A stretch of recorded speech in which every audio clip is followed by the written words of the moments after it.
Question number 11.9. The work function for a certain metal is 4.2 electron volt. यानी work function given है 4.2 electron volt.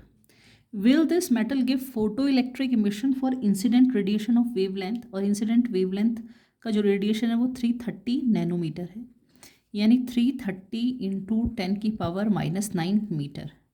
देखिए, अगर कोई photon किसी मेटल सरफेस पे आ रहा है तो मतलब कोई भी रेडिएशन अगर मेटल सरफेस पे आ रहा है और इससे हमें फोटो इलेक्ट्रिक इमिशन वाला प्रोसेस होना है अगर, तो जो इस फोटोन जो ये वेवलेंथ का इंसिडेंट रेडिएशन है उसकी एनर्जी इस वर्क फंक्शन की एनर्जी से ज़्यादा होनी चाहिए, तभी इमिशन होगा.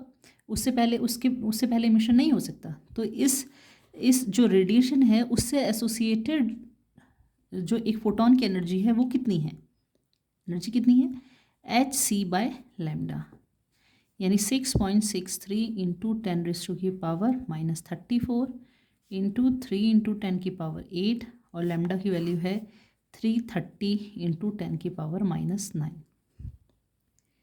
ठीक है, तो जूल.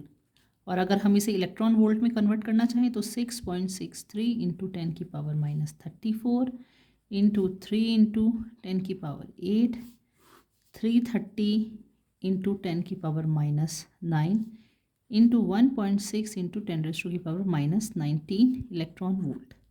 तो ये जो आंसर आएगा वो 3.767 इलेक्ट्रॉन वोल्ट आएगा. जो रेडिएशन हमारे पास आ रहा है उसकी एनर्जी कितनी आएगी एक फोटोन की, 3.767 इलेक्ट्रॉन वोल्ट है. और वर्क फंक्शन कितना है इस मेटल के लिए, 4.2 इलेक्ट्रॉन वोल्ट है, यानी वर्क फंक्शन ज़्यादा हो गया है ना.